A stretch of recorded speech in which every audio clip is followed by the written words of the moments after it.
everyone, and welcome to this week's edition of the Geeking Out podcast. I'm the Athletic Geek, and I am joined this week by Stride Pro Wrestler and Pro Wrestling Tees store owner, Bud Galloway, hashtag Wham. He's an artist, and he's on the show with us this week, and this is going to be kind of an interesting one because this is the first time I've ever interviewed a friend that was my friend before he was a wrestler. So, gonna pull back the curtain just a little bit, but Bud, how you doing, Bud? Fantastic. That was a great intro. Great intro. Yes. See, now I knew this man before he was Bud Galloway. I knew him when he stole his ring name from a former ECW commentator, but we're getting ahead of ourselves. Getting ahead of ourselves a little bit. But Bud, I know we used to watch wrestling together in Jedi's parents' basement, watching all the pay-per-views and when we were in high school and whatnot. But was that what got you into pro wrestling, or what was the event that got you into pro wrestling to where we would meet one another, going to the aforementioned pay-per-views in Jedi's parents' basement? So basically, whenever I was real little, my dad used to watch all kinds of wrestling. We had tapes of WCCW, WCW, WWF, and just random tapes. And I remember watching old matches of Hulk Hogan and Earthquake. And my favorite tag team when I was real little was Harlem Heat. Nice. And then I ventured away for several years. My older brother, he loved wrestling, and I was like, yo, he's watching wrestling. That's stupid. So I avoided it. And then one day I was just flipping through channels in about 2002, 2003, and I saw Booker T in a match. And I was like, hey, I remember him. And he was wrestling John Cena, the Doctor of Thugonomics. And that was me getting back into wrestling harder than I was ever in it before. So you mentioned you were a Booker T fan, Booker T, John Cena.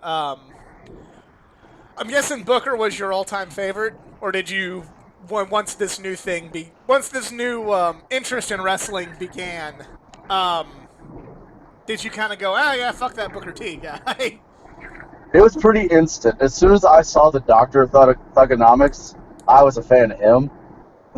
And basically, I was just a diehard Cena fan, which I'm sure you remember. I was the only one rooting for him at every single pay-per-view. Yes, that's why you were the black sheep of our group. Yes, That's why.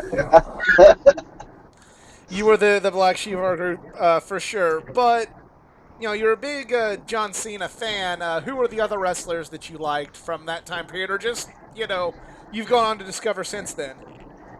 So in that time frame, I was really into John Cena. I rediscovered Undertaker, went back, watched old Attitude Era, so I got into Stone Cold. Because I saw highlights of him over the years, but I loved him. I hated The Rock. I don't know why. Why are we friends? Why the fuck are we friends? That's the point. You gotta have that person you butt with, man. Well, here's the fun part: is I was the ultimate babyface backer, and then here I am. I make it in, and I'm a heel. The entire time, I've been just pro babyface. I love them all. Shelton Benjamin, he was my favorite. Whenever he came out, I did love some Shelton Benjamin. Yes. When Shelton came out to be the surprise opponent for Triple H, the shock and terror of Triple H's face, oh, that was glorious, man. I'm just saying, like, that was one of my favorite moments ever. So you went. We watched several pay-per-views together, be it in Jedi's family's basement, or in various other friends' homes. Don't want to mention them by name because I don't know how comfortable they are being mentioned by name. Do you remember a favorite pay-per-view that we all watched together? Probably SummerSlam, where Hogan and Shawn Michaels had that ridiculous match. Oh yeah, that was great. That was glorious. That was Shawn Michaels upstaging old cunt Hogan in the biggest way possible. Right, and that's about the time I started supporting, more heelish things. I was coming around to the heels around that time, and Right. just seeing someone make fun of Hulk Hogan just so blatantly, Yeah, it was glorious. I loved it. it was glorious. So, did you, during this time period we were all in high school, I was a high school football player. I did a year of high school wrestling. What was your athletic background like? So my athletic background is skateboarding, nonstop every day of my life for years, and then football, which we went to different schools that were huge rivals. Yes. So another reason why we're really good friends. Yeah. Uh, I don't. I vaguely remember, shaking hands with you after a game. It's like, oh yeah, there's Bud. I had a lot of fun. So my favorite part is freshman year of football. I did not know anything about football other than there was a ball and a bunch of people. And then my first game ever, they said, go in for Helsley. I said, okay. And then whenever I got in there, I said, what do I do? And the guy next to me said, hit the quarterback. I said, all right. So my very first play ever, not knowing what I'm doing, was a sack. So you were not a football fan growing up. You did not have, any sort of football dreams or aspirations. No, I was afraid of it. I thought I was going to get hurt. I was like, I'm a little guy. I don't want to play football. And then about eighth grade, I was a paper boy, and I hit a growth spurt. And some old man at the end of the street on the corner asked me if I was interested in playing football because I looked like I'd be good at it. So because of him asking that question, I was like, well, I might as well try. There you go. Do you remember the old man's name? I do not, honestly. I know another kid I went to school with, his name is Kyle. It was his grandpa. That's Oh, all that's I know. I cool. called him Kyle's grandpa. Kyle's grandpa. Nice. It's Kyle's grandpa. Ka! Your grandpa made me do this. Yeah, Kyle. And then later on, so I was notorious in the game for getting super focused and not caring who I hit to get to the quarterback. So I would hit my own players on route to sack a quarterback, and I'd run them over, not knowing that I was running them over. And Kyle was one of those guys. Damn it, grandpa. It's like I went into game mode, and honestly, it's the same mode I go into when I'm wrestling. Like something triggers in my head, I lose who I am and become an animal. Gotcha. You can say you become psycho, if you will. Yeah, it's psychotic. I mean, something clicks. Maybe I'm the one. Maybe. So you mentioned skateboarding. What Right. got you interested in skateboarding in your younger days? Tony Hawk's Pro Skater 1, the demo disc from Pizza Hut. Gotcha. that's oddly specific. So specific. I remember being up all night with with my buddy. We were I was staying the night at his house, and we just took turns on that demo disc back and forth, 2 minute runs, and Superman from Goldfinger just nonstop burned into my brain. And from that point on, I just wanted to know more about skateboarding. And years before that, I was always not Tony Hawk, Teenage Mutant Ninja Turtle fan, and Simpsons, and I didn't realize how much skateboarding was an influence in all those other shows. And eventually, I just became obsessed. Right. So And how did you become friends with Jedi? Jedi, for those that just listen to the podcast, is my normal co-host on the weekly live stream where we talk about wrestling. We mentioned for over 15 years we've been watching wrestling together. This guy right here that I'm interviewing was part of that. When did you become friends with Jedi? so, whenever I was a real little kid, my mom signed me up for Cub Scouts, and Jed's dad. Jedi, you mean? Yeah, Jedi. I call him Jed for short because I always forget the Well, I. his name's Jedi Jason Kruger, though. That's his name. That's his full name. It's true. It's true. But Jedi, his dad was the he was the scoutmaster, and so he was older than me. So eventually, there's different tiers of scouts. There's Tiger Scout, Wolf Scout, Bear Scout, Weeblo, Weeblo 2, and then you go into actual Boy Scouts.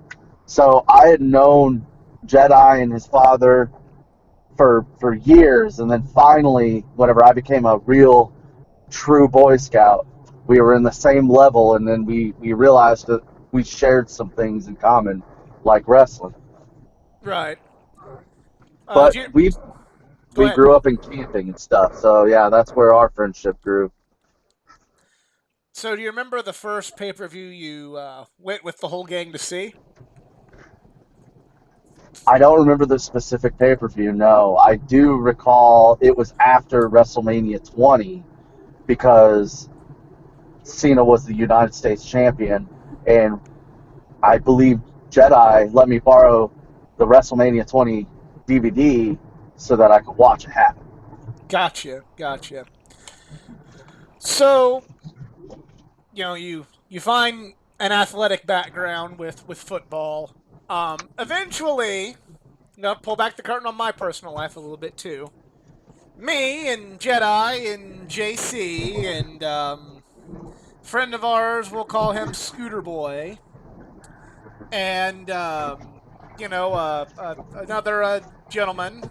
I don't know what to call him, but we'll call him WW. We'll call him that.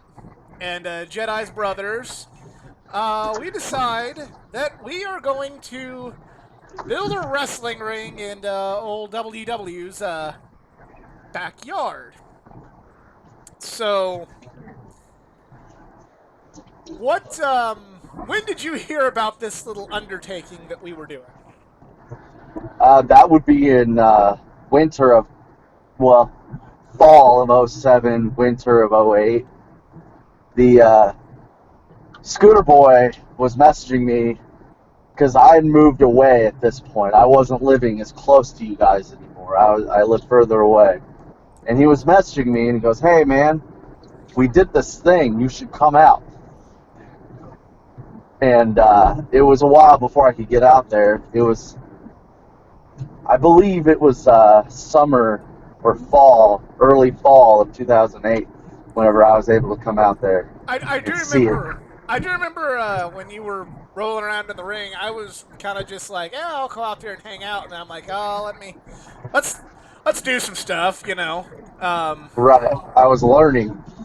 Learning. Little did you'd outlearn all of us. But so I referenced this earlier. Your name when you were part of our little backyard wrestling fed was Psycho Cyrus. That's right. So a lot of the Yeah, where'd that come inspiration, from? a lot of the inspiration for the psycho side of it was every so through skateboarding, the people who really interested me were the crazy people, the ones who would just flip a switch and do anything. And there was another video game that came out because video games are very influential apparently, was SSX Tricky, and it had a character who was just insane. So obviously, being the psycho, I was like, "Hey, well, that's cool. What does psycho go with?" "Oh, it goes with Cyrus." "All right, that makes sense." And I was listening to the radio, and Schizophrenic Psycho came on, and then it all came together. Get you, gotcha. Yeah, So, it was a big old mess of nuts, is what it was. unfortunately, in the with our backyard wrestling, I'm not gonna call him a career. Call it a career because that's not a career. That is going outside and playing with your friends. Right. But um, unfortunately, about the time you were gonna start with us was the time when, oh shit, I got a job. Oh shit, I got a fiance. Oh shit, I'm getting married. Oh shit, I have way too many college classes. Yep. And Everybody stopped. everybody kind of stopped. But, and other than you coming to various pay per views, I remember you and the lady that would go on to become, you know, your wife, um, coming to a few pay per views at Jedi's parents' house and whatnot. Uh, Did you still keep the wrestling dream alive, or was it just kind of a well, that was fun. Now it's time to do like the rest of us did, and go be an adult I, and everything of that nature. When backyard wrestling ended, where was becoming an actual pro wrestler in your mind? it was in the complete back in the filing cabinet. I had given up on that immediately. As soon as that ring was gone, I thought, oh, well, I'm never going to be able to pursue this. Why is that? Why did And what now? What? I'm not knocking your opinion or nothing, but what made you think I can't be a wrestler since the backyarding is done? basically, I had no intentions of finding a school to learn and being able to afford it because I refused to ask for help. So basically, anything I had, I worked for and used my own money. And to afford school, a wrestling school at that time was about $2,000 just to get started.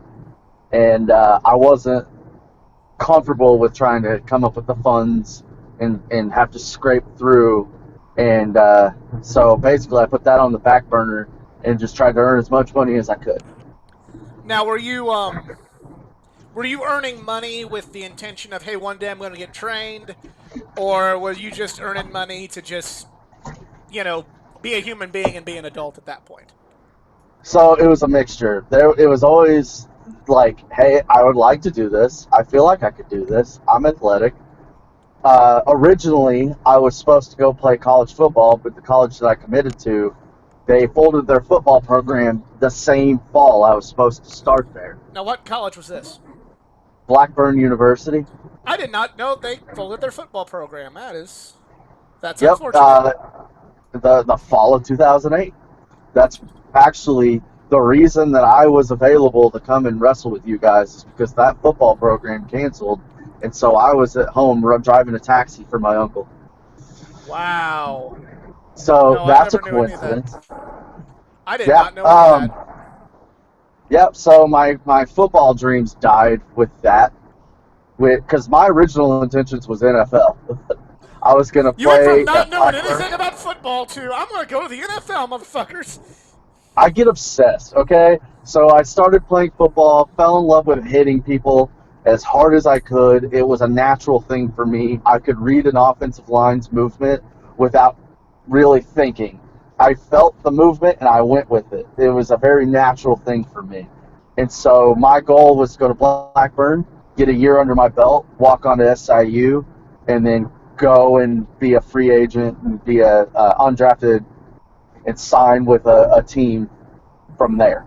That was the goal, That was the and goal. it fell through immediately. Did you didn't think about going to any other colleges with football teams and trying to get on there? Did Well, as you soon as see Black that Go ahead. in 2008, I was enrolled, had my dorm, everything was figured out. It was, I believe, July. They said we're folding our program, and in July, trying to get into another school with a football program is almost impossible. No, but So I like went to John A. gotcha.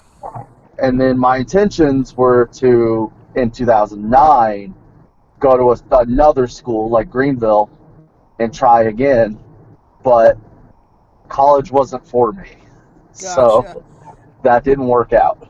I know the feeling of college not being for you. I know that feeling very well. Right. So basically, that happened in the back of my head. Football's out. Wrestling's still there if I can stumble across something, but I never pursued looking for a school that was within driving distance because I was not really willing to relocate to learn. Gotcha. Now I was pretty stubborn. during this time were you still a wrestling fan or did you not even follow the art I form? watched it more than ever, actually, Gotcha. because I mean, it was my getaway. Like, I hated work, so Monday Night Raw, I loved it. And then Thursday Night SmackDown, loved it. And then it moved nights and this and that. Like, I just became super obsessed with those two shows. Those two specifically. I didn't watch any indies or anything else. I didn't even realize how awesome they were until much later.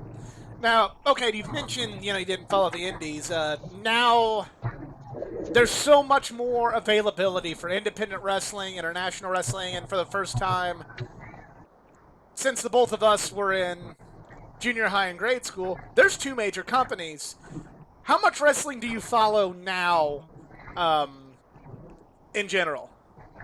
So since I've started wrestling, I watch way less than I was because there's certain things like I've caught myself whenever I'm watching it, I'm not enjoying it for what it is as much anymore. It's more me studying. So if I have time to put a lot of focus into it, I'll watch it. But most of the time anymore, I'm just watching the highlights and keeping track of my favorite guys, seeing what they've been doing, and if they have a huge match that I like the matchup, I'll watch it for the Uh, most part. AEW, I watch a lot more of that than I do WWE. there we go. There we go. Call me a fanboy. I don't care. I'm pulling for that company because I enjoy it. Um, I'm loving it. It's a different flavor. So WWE has a formula, and I didn't realize before wrestling the formula was such like every match is the same thing, and then it got to where TV matches hardly ever would end with a definitive finish. A lot of breakups, a lot of cheating, a lot of countouts, just shenanigans. And sometimes you just want to watch a good hard match. right. And so AEW, it feels like they treat TV just as important as their pay-per-views. Gotcha. And I agree with. I can And agree with that. I'm really enjoying it. Plus, it's giving a spotlight to these guys that weren't really seen. Like they're the top indie guys, but they didn't fit into the WWE mold, so they didn't get a shot over there. NXT, since it's become what it has, they've taken on a lot more like that. But AEW is finding the people like Marco. Marco Stunt's awesome. He's so cool. And Gotcha. then you can see Sammy Guevara, and you see Will Hobbs. You see these guys, and you're just like, man, where were they? Right. Um. So when do you have this epiphany to pursue this wrestling dream? The dream that Jedi and I and JC, the dream that we either let die or eventually lost interest in or whatever. You kept with it. What was it and when was it that made you say now's the time and I found the school? Take me through all of that. So basically, I found a job which helps make everything steady. I have a job that I like. I'm not bouncing from job to job. I'm working day shift. I have weekends off. I have nights off. And a buddy of mine who was also a huge fan, I've watched several pay-per-views with him, he also had an interest. And he was like, hey, man, there's a school opened up in Marion. Do you want to go? And I said, I mean, I would like to go, but I'm not so sure I can make that commitment. And I put my foot down right there, and I told him, I was like, I'll tell you what, if you figure out where to go, who to talk to, how much it is, and get everything started to where all I got to do is show up that first night of training and figure out if I actually want to do this, then yeah, I'll show up and do it. And in that process, we ended up going to Steel in the Ville in 2018. They were in Pinckneyville, and all the matches for Stride Pro Wrestling were in a cage, all of them. And that night, I was watching people that were local stars and never watched independent wrestling before that night. I just want to point that out. As I'm watching Yeah, it, I'm yeah, being yeah. impressed. But Bud was not with us going to AAPW or going to Ring of Honor or going to St. Louis Anarchy or LWA. Bud was Never. not part of that group. No, I was the black sheep, like you said. It's like, hey, that guy watches wrestling. Let's only bring him over when we need another couple bucks for the pay-per-view. Now, okay, first of all, that is not true. We we invited you on several occasions. We just didn't hear back. or you Yeah, said you no. guys invited me. You guys invited me to several AAPW shows and Ring of Ring Honor, of but Honor, with my LWA. work schedule, Yeah. work schedule, and my girlfriend at the time, it was getting away was difficult. I can't remember if it So was I def you or Scooter Boys. I think it was Scooter Boys because your girlfriend, later fiance, later wife was always very nice and seemed like she was very supportive of our love of this craziness. But there was one, and it wasn't Jedi's wife. She was at a pay per view, and just the whole time she's like, "This is dumb. This is fake. Why are you watching this? You guys are dumb." And that would be my wife. that wasn't. She was She's nice. She she didn't. has since changed her opinion. Back then, she didn't know, she didn't watch it, so she didn't know, you know. So basically, I made her watch it enough that eventually she figured her favorite people, and now when she watches it, she's like one of those grandmas who freaks out if the bad guy gets up on the baby face. So I've I, broken I, her of I, that, but I don't know if it was her on this occasion because it was just like it wasn't that even. was Go ahead. that was I remember that one because before we even got there, she was in a bad mood because I was taking her to Pinckneyville, and it was such a long drive, and she was hungry, and she gets angry, and then I fed her. We get there, and then she was doing that, and she was just having an attitude the whole time. Because I remember that was the last one that I went to with you guys because of that reason.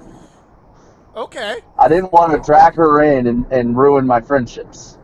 Well, you weren't ruining anything, but Right, but I do know I recall the one you're talking about, and yeah, that was she's better now. She loves AEW. Her favorite wrestler in AEW is Sunny Kiss. okay. Well, I mean, So gotta give some love to Sunny she's then. into it now.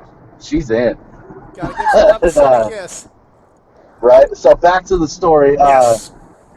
I went to Still in the Bill, and that was my first night. So basically, Nope, you're gone. my buddy had a contact who was wrestling on that show. His name was A.T. Brooks, Aaron Brooks. He that night was debuting a new variation of his character where he was Brooks Pool, and it was right after Deadpool 2 came out. And I got to see Roger Mathis coming out with the War Drums. I got to see Dexter Roswell come out. Uh, Beauregard was still there. Cashboard, like Wraith. I've seen all these guys. I'm like, well, this is on the Indies.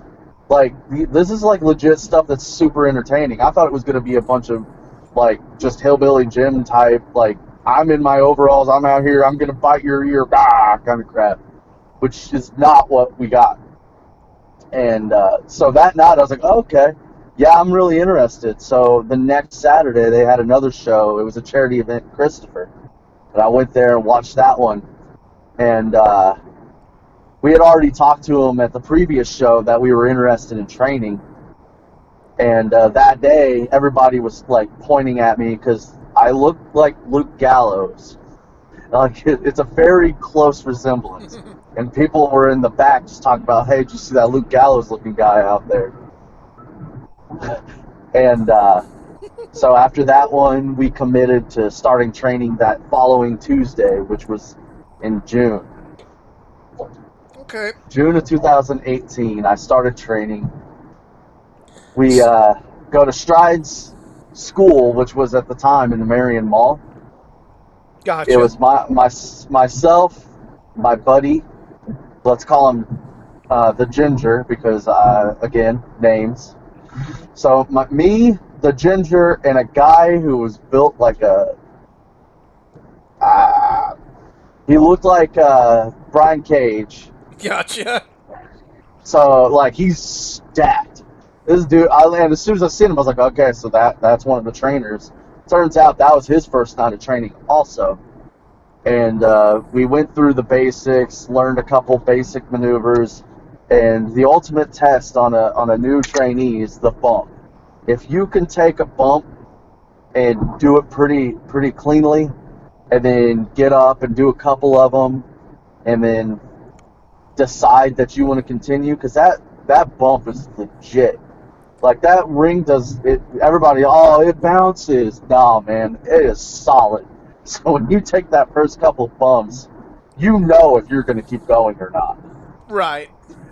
My buddy Ginger, he did the bumps just fine, but there was a scenario where we were running the ropes and practicing a shoulder tackle, because that's a very basic maneuver, and we were just kind of feeling it out.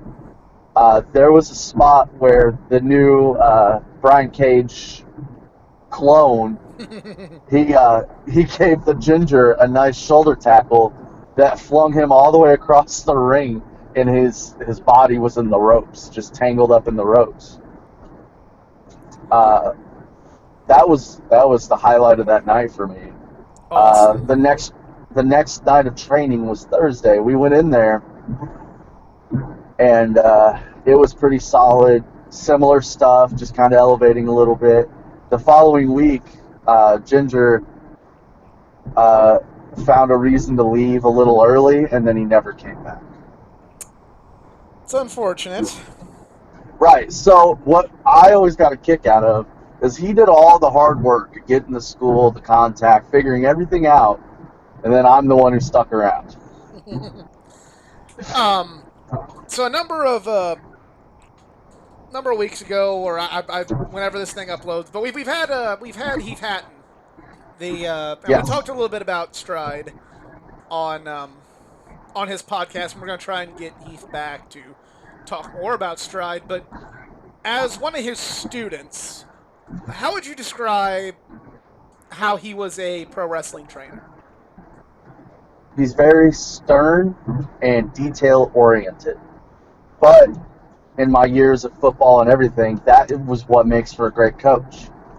He's stern because he cares. So if he's correcting you, if he's telling you do this, and he's hyper focusing in on how you do something, that means he sees something in you and he wants you to be as best that you can. And to me, that's what a great coach does. He hones in and fixes what needs fixed. Gotcha. The whole point of that school is to create safe working wrestlers that he's comfortable putting in the ring with anybody. So, how much, and you don't have to go into too big a detail, but for those listening to this that don't know what pro wrestling training is like how is it laid out? You mentioned, the first day you do your bumps. When do things start to gradual, get a little bit bigger? When do you start working on some more of the more flashy moves, or do you even start training the more flashy moves? When do you work on character? For somebody who's a complete idiot but has this preconceived notion for what wrestling training is like, tell me what it's actually like. Tell me and them. So with my training was a little different than a lot of them out there right now. Tyler wasn't at every practice of mine because he's got his daughter in softball, and he's a very family-oriented person. But he was there a lot. Also, I had Red Daniels, Dexter Roswell, and Jay Spade all there to help as well. And through all of them, basically, everyone had the same path of, we work on the basics, we work on footwork, and we work on selling. You don't move past that kind of stuff ever. You're always working on those things. Footwork, basics, selling, constantly. Basically you would go through a little chain wrestling, and you learn the basic chaining, how to open a match. You understand the psychology of the match, and then every wrestler who's training goes at a different pace.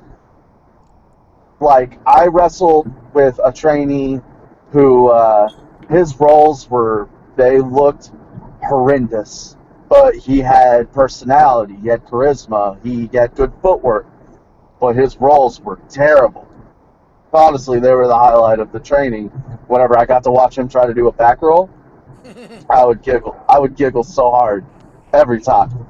But he understood, like, yeah, he's not great at this, but he makes up for it in other aspects. Where other people come in and athletically gifted and they learn everything as far as the mechanics super quick. So all they need to focus on, besides the basics and everything to keep you safe, they'll focus more on character development and say, all right, so do you have anything in mind? How would you do this? If you're a baby, what would you do in this scenario? As a heel, what would you do in this scenario? And you just create scenarios and see how would you react in this scenario. Uh, I very quickly got put into a faction. So I was still training and I didn't do much as an actual one-on-one wrestler, but I was in shows while I was still training to be the enforcer basically for this three-man, well, 3 to 4 man faction. I was the guy who could take the pinfall and it wouldn't affect their heat or anything like that. I was the heater. Gotcha. Um, So I feel like I learned tons from live reps. So we're out there. I'm learning crowd reactions. How am I gonna get the crowd riled up? And at the time, I didn't really have a character. I was just the generic bad guy wrestler. Gotcha. And so through doing that, like I said, my training was a little different than some of the other guys. There's other guys who they hadn't touched a ring until they were fully ready to wrestle an entire 5-10 minute match. I was a little quicker into the mat or into the ring, so it was a little more on the fly learning for me.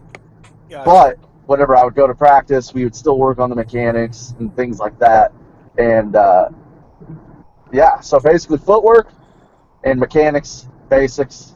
If you don't have those things, if you're not safe in the ring, if you're two left feet, it's because it's like a dance. If you have 2 left feet, yeah, it's pretty dangerous. So you need to work on that. Gotcha.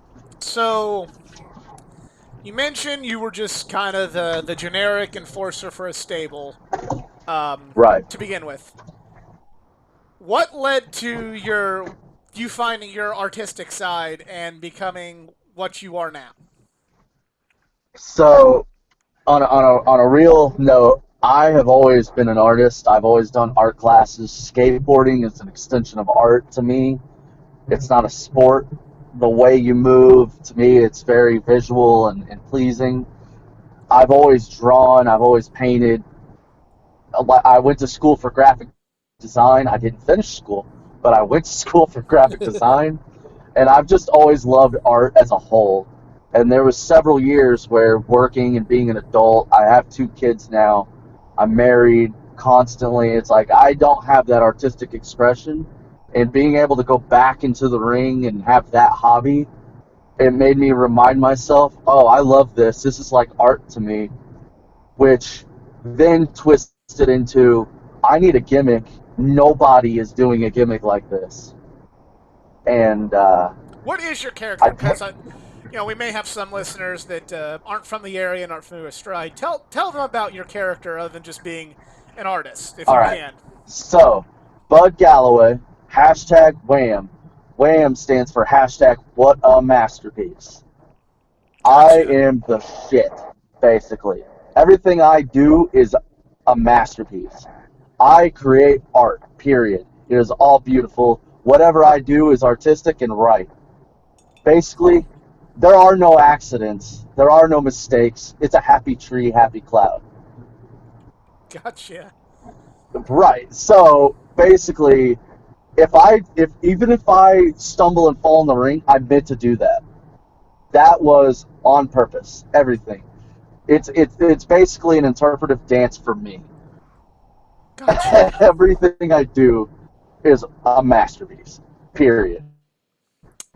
Very well. So basically, I pitched the idea to Tyler. I said, Mr. Hatton, because I respect him and I also fear him because he can beat me up. I said, Mr. Hatton, I have an idea for a gimmick. And at the time, being the trainee coming up, I'm going through this faction, I'm doing things, tearing down the ring, setting up the ring. I said, I have an idea for a gimmick, and I would like your approval on it, so that way I know that moving forward, I'm not I didn't want to join the doghouse, and when I pitched him the idea, I swear to God, he goes, go for it. Like All he did the right. little chuckle and go for it. And as soon as he said that, I had all the confidence in the world. I was like, my goal is to pop him and just make him proud. So everything I'm doing is to make the guy who runs Stride proud of the decision to approve me being the masterpiece. Being the masterpiece, not Chris Masters. Um, Correct. And I try to avoid that. My original the What a Masterpiece was created because my original one was the piece of work, and I quickly realized that POW is taken the wrong direction very quickly by most people. I was like, all right, so we're gonna avert from piece of work and go to what a masterpiece. gotcha. So, So, got and also including hashtag Wham into the name is just another step of I'm trying to get hashtag Wham up there to where it's synonymous with Bud Galloway. well, you got some work to do because apparently they're still an '80s band that a lot of people look at. But you're getting there. You're getting there. Hey, Um, I will take over the Wham hashtag. you will take over the Wham hashtag. So, got a couple more questions for you right now. First of all, you've been wrestling for about 2 years. Do you have a favorite match that you want to talk about here on the pod? Match that I've wrestled. Yeah, match that you've wrestled. Okay, so my favorite isn't because of the technical prowess or the character development, but it has everything to do with the fact that I was trusted enough to be in this situation. I was in a match with a WWE Hall of Famer, Please, and please share the name. it was Bushwhacker Luke, man. So 204 was having a charity show to raise money, I believe, for a locker room, and they brought him in, 204. and Well, 204 is a rural school in Southern Illinois for some of my more abroad listeners. correct. So he was brought in to help raise money. The name draws more fans, and I was paired in the match against him.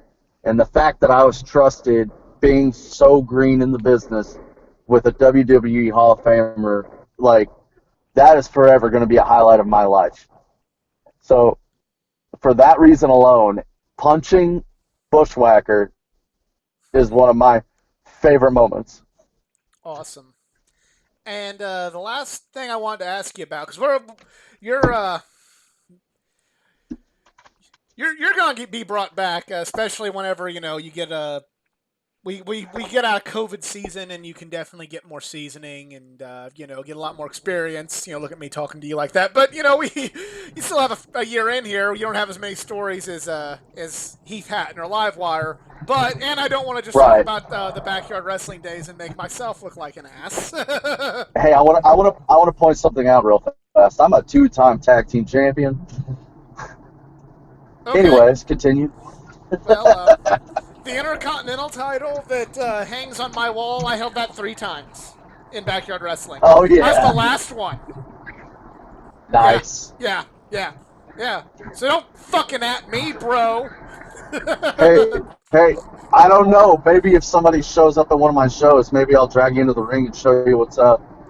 All right, well, we'll just have to see how that plays out. But the last thing I wanted to ask you about, and it's part of the cover here, Right?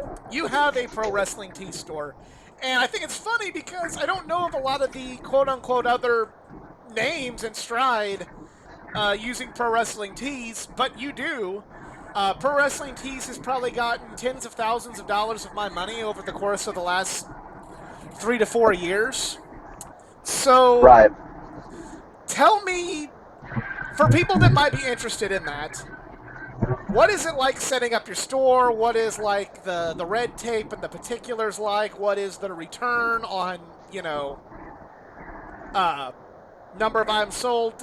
What are the details of owning a pro wrestling tee shop?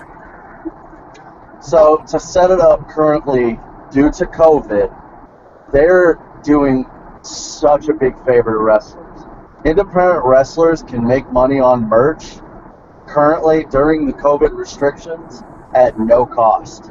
So to get the store started, all I had to do was sign up, have the email, proof that I'm a wrestler, post a couple pictures, do a bio, and just wait for the approval. And that's all it took. Any independent wrestler can do this right now, free of charge. How much does it cost when, or are you aware of how much it might cost for an independent wrestler to set It's this it's up a if it wasn't during COVID? It was a couple $100 if you don't Gotcha. have a following. They are based on following. So you can have a store with a small following, but you have to pay a little money to get it started to reserve the space. Gotcha. The like Kevin Huntsberger has a page.